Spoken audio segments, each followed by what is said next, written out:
यहां पापियों के उद्धार की बात नहीं है, ध्यान रखना। जिसको अपने पाप के सारे प्रसंगों का पछतावा हो रहा है,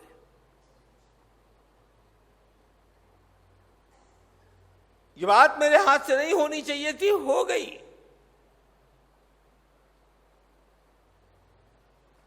लेकिन हो गई तो हो गई, अब मेरा भविष्य क्या है?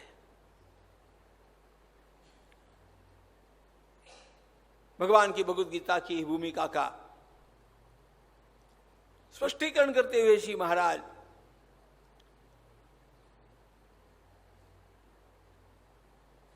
हम सभी लोगों को यही याद दिलाना चाहते हैं।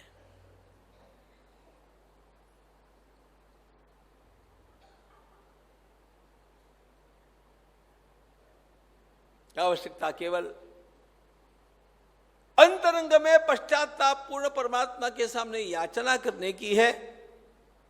भूल दिखा कर उसे मिटा कर, भूल दिखा कर उसे मिटा कर, दिखा कर उसे मिटा कर, भूल दिखा कर उसे मिटा कर, अपना प्रेम प्रदान करो, अपना प्रेम प्रदान करो, अपना प्रेम प्रदान करो, अपना प्रेम प्रदान करो, भूल दिखा कर उसे मिटा कर, भूल दिखा कर उसे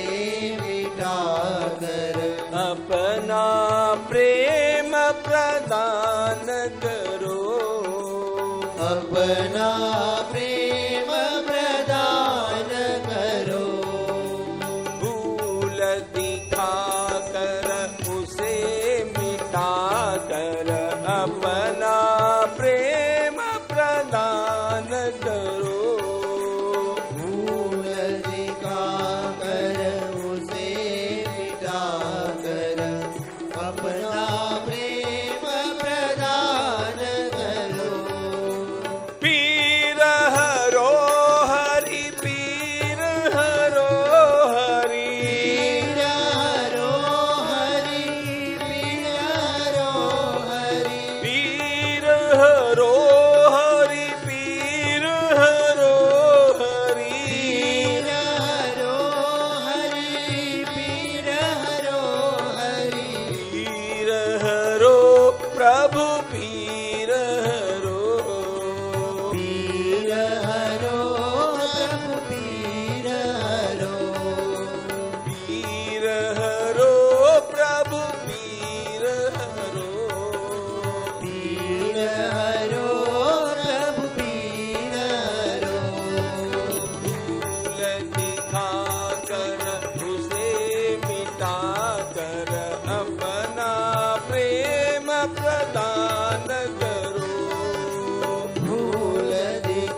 ज्ञानी को उतरने के लिए ज्ञान का आधार, योगी को उतरने के लिए कुछ मात्रा में योग का आधार,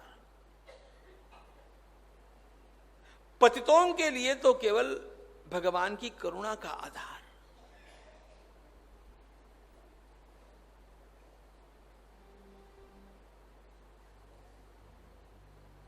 महाराज का यह वाक्य, माझी हीरा देवा घरी गेली, मेरी हीराबाई भगवान के पास पहुंच गई।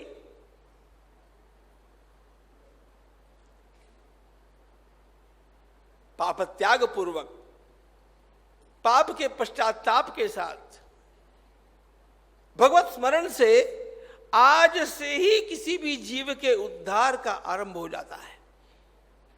The very moment you make up your mind for this,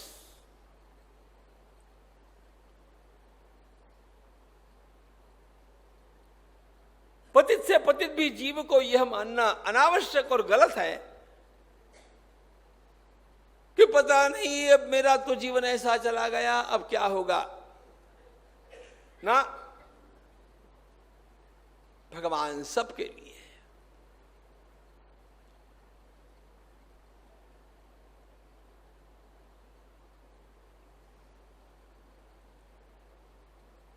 Raghupati Raghav राजा राम पतित पावन सीताराम। रघुपति राघव राजा राम पतित पावन सीताराम। रघुपति राघव राजा राम पतित पावन सीताराम। रघुपति राघव राजा राम पतित पावन सीताराम। सीताराम सीताराम भज प्यारे मन सीताराम। सीताराम सीताराम भज प्यारे मन सीताराम। सीताराम सीताराम भज प्यारे मन सीताराम। सीताराम सीताराम भज प्यारे मन सीताराम। रघुपति राघव राजा राम पतित पावन सीताराम। रघुपति राघव राजा राम पतित पावन सीताराम। पतित पावन सीताराम। पतित पावन सीताराम। श्रीमद् भागवत के जिन श्लोकों का आधार लेकर के हम पहले दिन से चले हैं, तेनाधीत श्रुतिगणा, भगवान उद्धव जी को बतलाते, उद्धव बताओ ना उन लोगों ने कहां वेदों का पाठ किया था रे। नोपासित महत्तमा, बड़े बड़े महापुरुषों की सेवा करनी चाहिए, कहां इन लोगों के द्वारा हुई रे। अव्रतास्तप्त तपसा, बड़ी बड़ी तपस्याएं करनी चाहिए। अरे नहीं, सब लोगों से नहीं होती है तपस्याएं। सत्संगान मामुपागता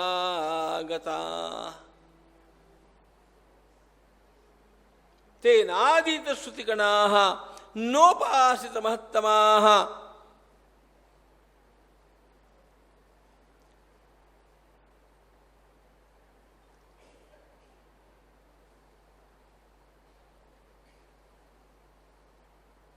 वेदों का अध्ययन किसी प्रकार का योगाभ्यास, बड़े भयंकर व्रतादिकों का पालन, तीर्थादिकों में निवास, यह सब कुछ भी न होने पर भी किसी संत से एक मार्गदर्शन पाकर के जो जीव परमात्मा के चरण कमलों में शरणागत हो गया, केवल शरणागत हो गया, वो कौन है, कैसा है, कितना पापी है, यू प्लीज डोंट वरी।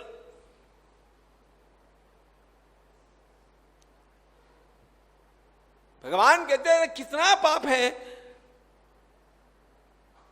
उस पाप का नाश करने वाला मैं बैठा हूं ना। अहंत्वा सर्व पापेभ्यो मोक्षयिष्यामि मा शुचा।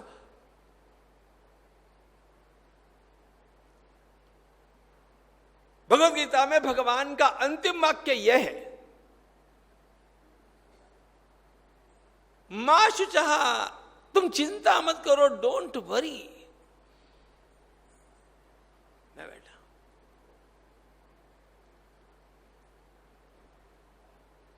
परमात्मा की सच्ची श्रद्धा अंतःकरण में जागृत हो गई हो और यदि निश्चय हो कि अब जीवन में भूले नहीं करेंगे, हृदय पश्चाताप से दग्ध होता हो और परमात्मा के चरण कमलों की वो शरणागति की भावना और मेरे ठाकुर मेरा संरक्षण अवश्य करेंगे, इतना सा हो, कोई यमराज भी आपका नुकसान नहीं कर सकता है। ध्यान रखना, वो जीव तरेगा तरेगा, तर करके ही रहेगा।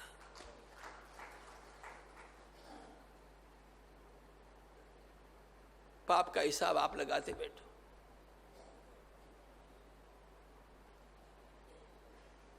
हमारे श्री ज्ञानेश्वर महाराज कहते हैं ये बावलापन अंतःकरण में नहीं आना चाहिए कि मेरी भक्ति तो इतनी सी है, पाप तो इतना है, भक्ति तो इतनी सी है, पाप तो इतना है। महाराज कहते हैं तृण अग्नि मेड़े समरस झाले, तैसे नामे केले जपता हरि। ढेर सारा कपास है, चिंगारी इतनी ही है, ढेर सारे कपास को एक चिंगारी का स्पर्श हो गया, एक चिंगारी, और भगवत कृपा का पवन बहा, पता नहीं चलेगा वो एक चिंगारी किस समय एक विशाल आग का रूप लेकर के सारे ढेर को जला देगी। परमात्मा की भक्ति की एक चिंगारी हमारे पाप की राशियों का दहन कर देती है।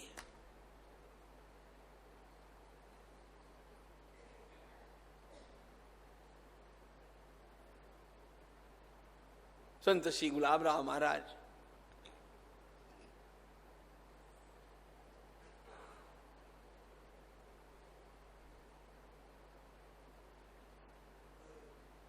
जगन मंगल इस प्रकार का कार्य निरंतर करते ही जा रहे थे, लेकिन ऐसे में उन्हें एक बात ध्यान में आने लगी।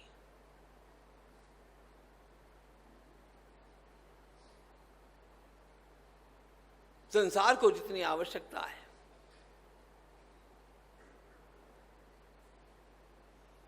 उतनी सेवा यदि करनी हो तो मुझे यहां से स्थलांतर करने की आवश्यकता है। और विशेष रूप से यह भावना उनके मन में इस कारण से आई,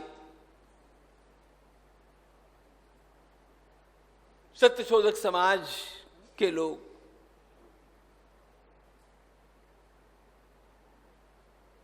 उनके बारे में गलत धारणाएं बना करके उन्हें अपना बना करके कब्जा करना चाहते थे। महाराज स्वयं धर्म के पक्षपाती थे, महानुभाव मत का उन्होंने खंडन किया था, थियोसॉफी का उन्होंने खंडन किया था, यह सब तो चला ही था। लेकिन अब उनको ये लगने लग गया कि इससे अधिक कार्य की आवश्यकता है, स्थलांतर करना होगा। जाए कहां?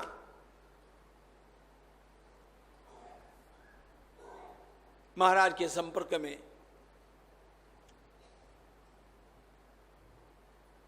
एक व्यक्ति इन दिनों कुछ अधिक मात्रा में थी। जमनाबाई नावाची एक माऊली प्रेमाची, राहणार होती अमरावतीची, ओळख झाली गुलाबची।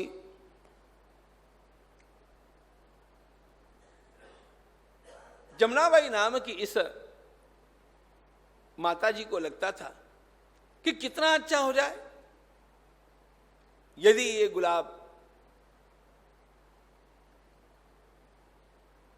अमरावती में आकर के कुछ दिनों तक रहे। अमरावती में इसके आने का परिणाम यह होगा, अमरावती में जो बुद्धिमान लोग हैं उनके साथ इसका संपर्क होगा। उन लोगों को पता चलेगा कि ये क्या चीज है। महाराज को भी आनंद होगा।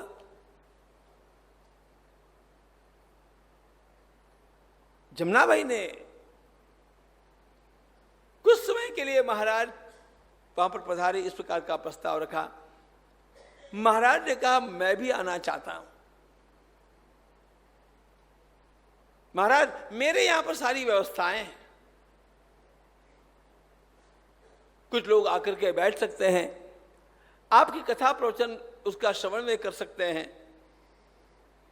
महाराज को और कुछ चाहिए नहीं था। महाराज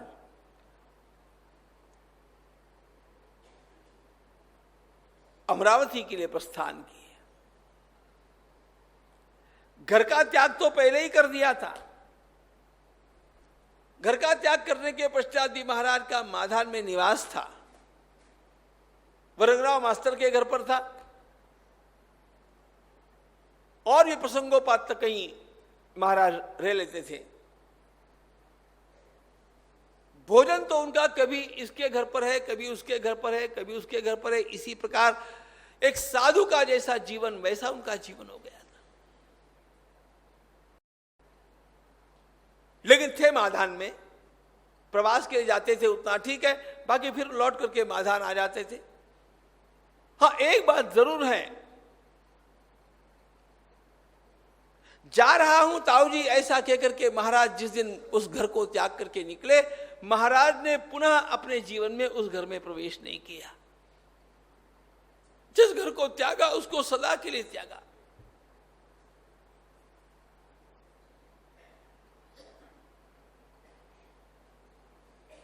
इसके पश्चात हम देखेंगे रघु जी ने बहुत प्रयास किया महाराज को वापिस लाने के लिए। महाराज ने कहा नहीं।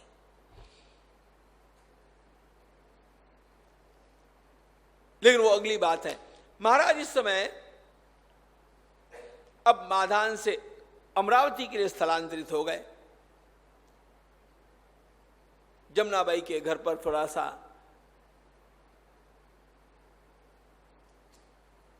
लोगों का अधिक आना जाना रहता भी था। लोगों को बैठा करके उनके साथ बातचीत अच्छी तरह से की जाए, इस प्रकार की घर की व्यवस्था भी थी। प्रसंगोपात महाराज अब वहां पर नियमित रूप से कथा कहने लगे, ज्ञानेश्वरी का प्रवचन करते हैं, श्रीमद् भागवत की कथा करते हैं। कदी सांगत भागवत पुराण, कदी ऐकवीत रामायण, कदी गीते से गुणगान, श्रोते ऐकती गोड़ी ने। लोग प्रेम से श्रवण करते। कभी महाराज ज्ञानेश्वरी बोलते, कभी अमृतानुभव की बात करते। इसका परिणाम यह हो गया, उनकी कीर्ति की सुगंधी सर्वत्र फैलने लगी। अमरावती वैसे भी विद्वानों का गांव, शहर होने के कारण वैसे भी पढ़े लिखे लोगों की संख्या वहां पर अधिक थी। विद्वानों का वह शहर था। और महाराज की कीर्ति का सुगंध जब वहां पर फैलने लगा तो उनके संपर्क में जो लोग विशेष रूप से आए, हरिभाऊ केवले, वासुदेवराव मुळे मास्तर,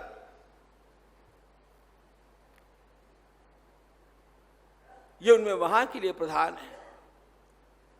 ये सब बुद्धिमान और बड़े अच्छे पढ़े लिखे लोग हैं।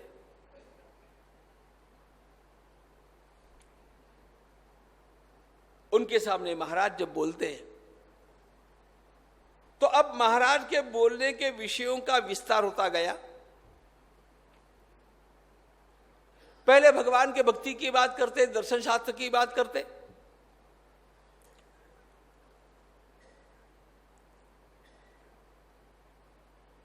आवश्यकता होने पर योग की बात करते, लेकिन पढ़े लिखे लोगों के इस शहर में आने के पश्चात महाराज संस्कृति के अनेक विषयों का उहापोह करना आरंभ कर देते हैं। और यह उहापोह उन्हें इसलिए भी करना पड़ता है कि अनेक श्रोता उन्हें प्रश्न पूछते हैं। अच्छा, प्रश्न पूछने वाला कैसा भी प्रश्न पूछे, ये उसको सर्वदा अनुमति होती थी। पूछने वाले सभी केवल विद्वान नहीं थे, अंग्रेजी शिक्षा के अभिमानी थे। यह धारणा उनके मन में पक्की हो गई थी कि जो जो अंग्रेजी में लिखा गया है वो प्रमाण, यद्यत साहेबोक्तम तत्त प्रमाणम। साहब ने बोल दिया ना, अंग्रेजी में कहा है ना, प्रमाण अगदी खरं।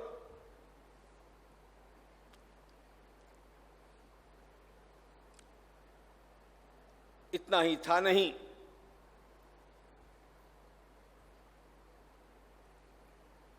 अपने धर्म के लिए, अपने राष्ट्र के लिए, अपनी भाषा के लिए, अपने पहराव के लिए भी उनके मन में एक न्यूनगंड का संचार हो गया था, आत्मग्लानि की भावना।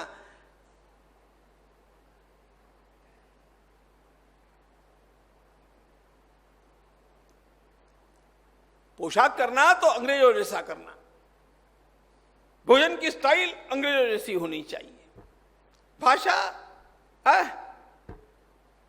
अंग्रेजी तो अंग्रेजी है। पाश्चात्यांची वेशभूषा, पाश्चात्यांची तोंडी भाषा, साऱ्यांच्या मनात एकच आशा सुधारणा झाली पाहिजे। सब लोगों के मन में एक ही बात जम गई थी कि हमारा देश बिगड़ा हुआ है, हमारा देश पिछड़ा हुआ है, हमारा देश अनाड़ी लोगों का देश है, इस देश की कोई परंपरा नहीं, इस देश में ज्ञानवान कभी जन्मा ही नहीं।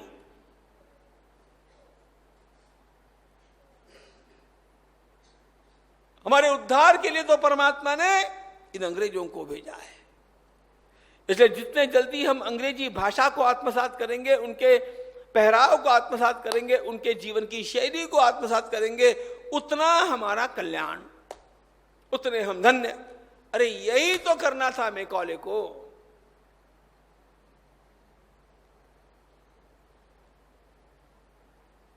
दूसरे दिन के व्याख्यान में हम लोगों ने जो देखा था, इस देश में शिक्षा की जो पद्धति लाई गई थी उसका उद्देश्य यह था, और सभी लोग इसके लिए बलि चढ़ते गए।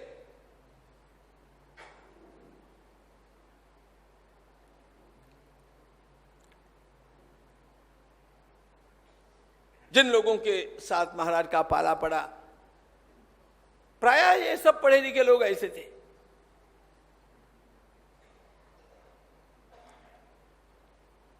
सबके मन में एक बात तो पक्की थी, जैसे बड़े बड़े दार्शनिक विदेश में हुए, अरे कांट हुआ, हेगेल हुआ, स्पाइनोजा हुआ, बड़े बड़े अनुसंधान करता हुए डार्विन जैसे, वैसे हमारे यहां पर कौन हुआ?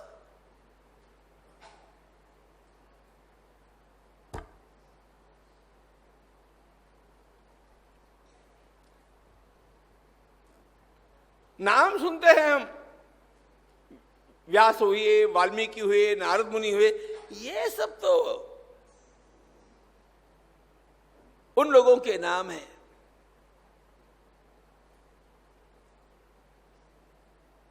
जो तपस्वी रहे होंगे, भोले भाले भावुक रहे होंगे, लेकिन ज्ञान कहां है इन लोगों में?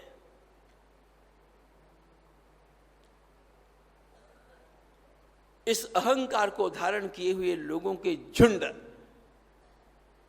जब इस छोटे बाल बृहस्पति गुलाब को सुनने लगे तो उनको एक एक झटका मिलने लगा, एक एक धक्का लगने लग गया, क्योंकि ये छोटा सा गुलाब केवल भागवत नहीं कहता था, केवल राम कथा नहीं बोलता था, केवल भगवत गीता नहीं बोलता था,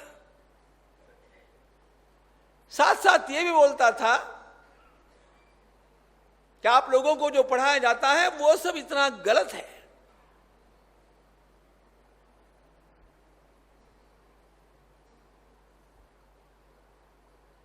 कोई डार्विन की थियरी सामने लेकर के आता,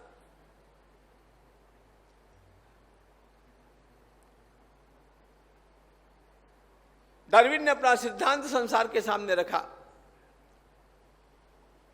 हिज थियरी ऑफ इवोल्यूशन, जीव की उत्क्रांति होती गई और उत्क्रांति के अंतर्गत वैसे पहले अमीबा था, अमीबा से और कुछ बना, आगे चल करके बंदर बने, फिर धीरे धीरे कालक्रम में बंदरों की पूंछें छोटी छोटी होती गई, नष्ट होती गई और बंदरों के वंशजों के रूप में मैं नहीं,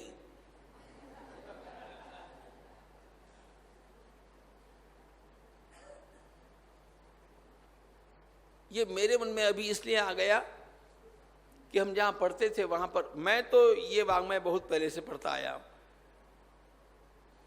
इसलिए इस इवोल्यूशन थियरी के बारे में मेरा हमारे एक अध्यापक जी के साथ ही आर्गुमेंट हो गया पढ़ने के दिनों में।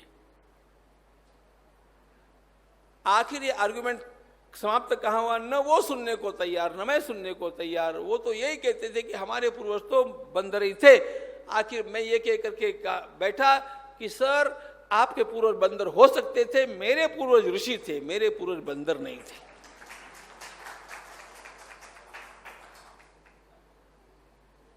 हम बंदरों की संतानें नहीं है, हम ऋषियों की संतानें हैं। और महाराज इसके लिए अपने सामने आने वाले व्यक्ति के लिए जो प्रश्न रखते थे वे बड़े महत्वपूर्ण होते थे। निसर्गाने निर्माण सर्वकाही, निसर्ग करतो उत्क्रांति ही, उत्क्रांति सा अंत नाही, सतत चालू राहणार।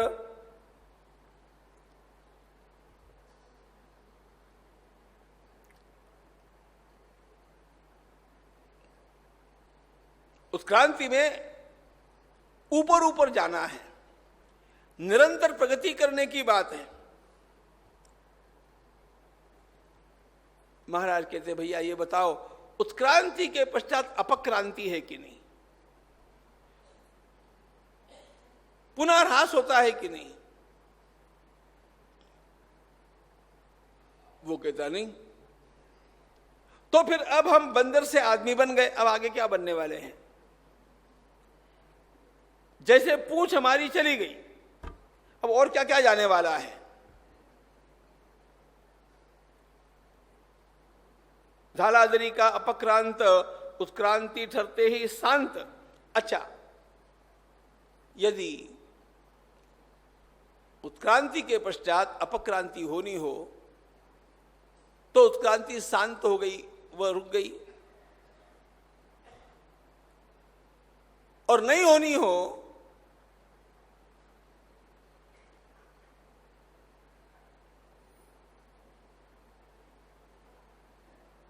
माने उत्क्रांति चलती रहने वाली हो, अपक्रांति नहीं होनी हो, तो हम में और क्या परिवर्तन होने वाला है बतलाओ?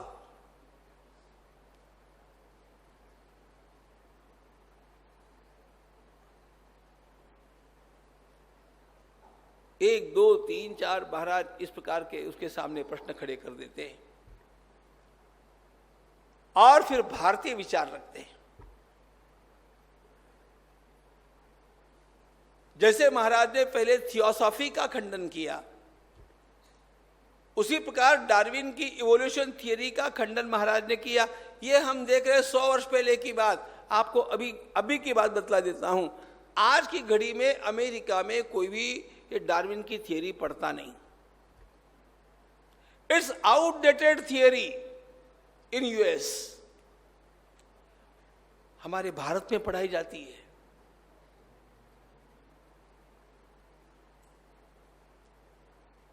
डार्विन की थियरी उसका एक अनुमान, इसी दृष्टि से उसको देखा जाता है, सिद्धांत के रूप में उसका स्वीकार नहीं करते हैं। हमारे यहां उसी को सिद्धांत के रूप में आज भी पढ़ाया जाता है। इसका अर्थ क्या है? संत श्री गुलाबराव महाराज 100 वर्षों पूर्व जिन बातों को बोलते थे, हमारे देश की शिक्षा पद्धति आज गुलाबराव महाराज से 100 वर्ष पिछड़ी हुई है। यही बात मटीरियलिज्म के बारे में, सब कुछ जड़ है। महाराज अपनी न्याय पद्धति से उसके सामने प्रश्न खड़े करते हैं। अब ये महाराज का जो डार्विन का खंडन करना, स्पेंसर का खंडन करना, पाश्चात्य विचारधाराओं में जो भी हमारे लिए प्रतिकूल है उन सारी बातों का खंडन करना, ये जब लोग सुनने लगे तब तो लोगों के दिमाग हिल गए। पहले लोगों को लगता था कि ये भागवत की कथा करते हैं, दानेश्वरी कथा करते हैं, हाँ कभी कभी कविता भी लिखते हैं, कीर्तन भी कर लेते हैं, वहां तक तो ठीक था। अब ये डार्विन का क्यों बोलने लग गए, और अब ये हेगेल के बारे में क्यों बोलने लग गए, अब स्पेंसर का खंडन कैसे करने लग गए। इसका परिणाम ये हो गया कि महाराज के पास अधिक सुबुद्ध वर्ग आकर के श्रवण करने के लिए बैठना आरंभ हो गया। महाराज के पास जितना सुबुद्ध वर्ग आकर के बैठता, महाराज का बोलना उससे ऊंचा हो जाता।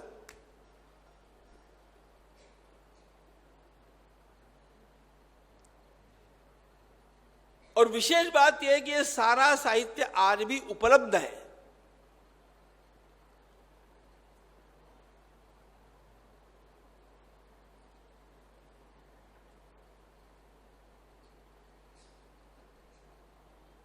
चाहे दर्शन शास्त्र का प्रश्न है, चाहे विज्ञान का प्रश्न है, चाहे आयुर्वेद का प्रश्न है,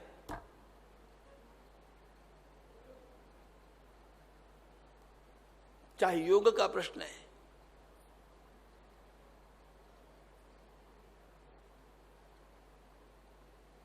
स्थिति ऐसी हो गई। महाराज के सामने प्रश्न आया और उनको उत्तर सूझा नहीं, ऐसा कभी हुआ ही नहीं। बस अंतिम बात, एक व्यक्ति ने महाराज से पूछा, महाराज ये सारी बातें आपको आती कैसे हैं? महाराज ने कहा, अरे सच्ची बात यह है, जिस दिन श्री ज्ञानेश्वर महाराज ने मेरे मस्तक पर अपना करकमल रख दिया, उस दिन सारे के सारे शास्त्र मेरे सामने अनावृत हो गए। और वे कितने अनावृत हुए?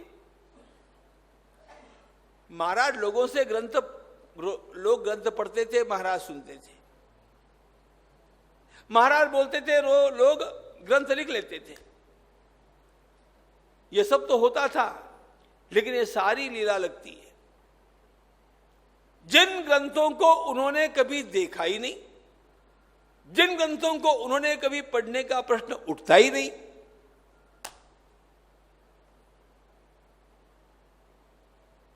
ऐसे ग्रंथ उनके बुक में कैसे आ जाते हैं? एक समय की बात, प्रवास में महाराज नागपुर गए थे और बोलते बोलते महाराज एकदम कुछ लोग बोल गए। श्रोता सुबुद्ध थे। एक श्रोता ने कहा, महाराज आप ये कहां के श्लोक बोल रहे हैं?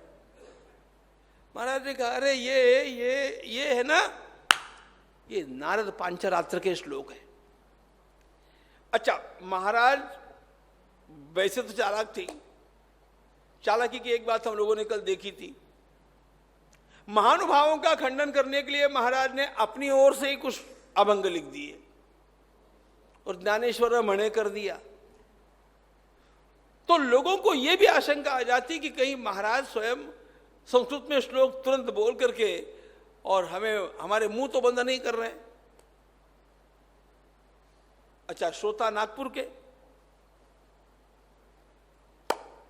उन्होंने कहा ये श्लोक कहां के? महाराज ने कहा ये श्लोक नारद पांचरात्र के हैं। वो ग्रंथ कहां है महाराज? महाराज ने कहा वो ग्रंथ, उसकी बहुत थोड़ी प्रतियां हैं। दक्षिण में तो थोड़ा सा है, बाकी अपने देखो महाराज की प्रज्ञा देखो, मुझे वो बतानी है। एक प्रति उसकी मथुरा में है, महाराज बैठे नागपुर में, बोल रहे कि उसकी वैसे कुछ प्रतियां हैं वो दक्षिण भारत में हैं, एक प्रति मथुरा जी में है। अब यदि ये कहते हैं कि अपने यहां पर तो कोई प्रति नहीं है, तो बात से छुट्टी हो जाती। लेकिन महाराज ने कहा हां, अपने नागपुर में भी एक प्रति है। तो सबको अच्छा लगा। महाराज ने कहा अपना जो भोसला ग्रंथालय है ना, उसमें वो पुस्तक है। अब लोग भी जरा ज्यादा ही चिकित्सक थे। किसी ने कहे जाकर क्या, देखो वहां पर है क्या। एक आदमी को भेजा गया, वहां का जो ग्रंथपाल था, लाइब्रेरियन, उसने अपनी लिस्ट निकाल करके देखी, ये पुस्तक तो हमारे पास नहीं है, लिस्ट में नहीं है ना। वो आ गया, नहीं है महाराज। महाराज ने कहा अरे पागल, उस ग्रंथपाल से कहो कि ऊपर के खाने में अमुक अलमारी के पास हो जाए और उसके पिछले खाने में जो पुस्तकें रखी हैं उसमें से 5 नंबर की पुस्तक निकाले।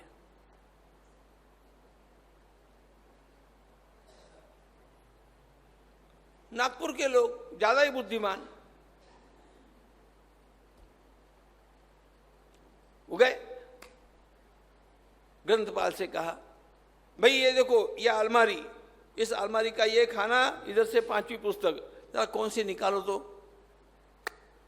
ग्रंथपाल वहां पर गया, झल्लाता हुआ, उसे वो पुस्तक निकाल करके दी। कहा देखो ना, मैं बतलाता हूं ना, ये वो पुस्तक नहीं है ना। क्या नाम लिखा है देखो, दिखा ले जाकर के आपके महाराज को। वो लोग पुस्तक लेकर के आए महाराज के पास। महाराज ने तो कुछ और ही पुस्तक है, आप जो बोल रहे वो पुस्तक नहीं है। महाराज ने कहा कैसे अंधे हो तुम? अंधे महाराज थे, ऐसा लोगों को लगता। महाराज ने कहा कैसे अंधे हो तुम? अरे उस पुस्तक के छोटे होने के कारण उस ग्रंथपाल ने क्या किया है पता है? 3 पुस्तकों का बाइंडिंग एक कर दिया है। उसमें से पहली छोड़ दो, अंतिम छोड़ दो, बिचली पुस्तक कौन सी है उस बाइंडिंग में देखो। बिचली पुस्तक निकालते हैं नारद पांचरात्र, वही नहीं।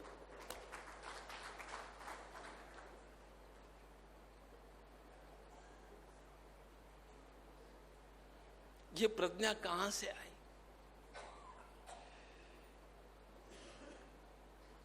महाराज सिखाते भी हैं कि ये जिसको प्राप्त करना है उसको क्या करना चाहिए। और इसके लिए महाराज भगवान पतंजलि का बहुत उपयोग करते हैं। पतंजलि योग शास्त्र केवल सामान्य स्वास्थ्य को प्राप्त कराने वाला शास्त्र नहीं है।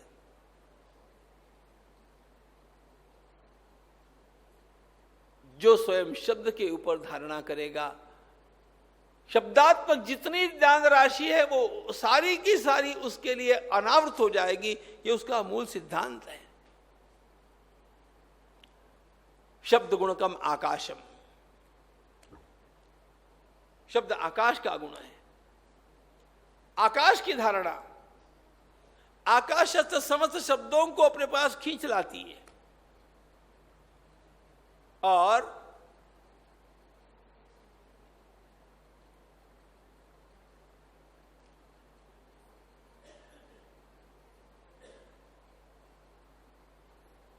अभी के शब्द नहीं, प्राचीन शब्द भी, क्योंकि शास्त्रों का सिद्धांत है शब्दों नित्यः, एक बार उच्चारण किया गया शब्द कभी नष्ट नहीं होता। शब्दों नित्यः, इसलिए कभी किसी ने कहीं पर भी जो कुछ कहा होगा अथवा लिखा होगा वो सारा इस अंतरिक्ष में है। आज की भाषा में बोलूं तो www वर्ल्ड वाइड वेव्स के रूप में वो है। अब कहां से उसको कैसे खोज करके अपने पास लाना, रिसीव कैसे करना, ये सारा योग शास्त्र का विषय है। महाराज कहते हैं इसमें चमत्कार नहीं है, महाराज कहते हैं ये हमारे वैदिक ऋषियों का विज्ञान है। और महाराज कहते हैं कि हमारे आर्य वैदिक ऋषियों ने जो जो कुछ कहा है वो पूरा का पूरा एक एक अक्षर सत्य है। ये मैं अपने जीवन की बाजी लगा करके आपके सामने प्रमाणित करने के लिए आया हूं। भारतीय संस्कृति में इतने आत्मविश्वास के साथ ऋषियों का समर्थन करने वाला कोई महात्मा अन्य दिखता नहीं। महाराज के ज्ञान का और उनके वैभव का यह प्रकाश निरंतर बढ़ता जा रहा है। कल फिर देखेंगे क्या इस प्रकाश के आलोक में हम लोगों को मिलता है। राधा कांत भगवान की जय।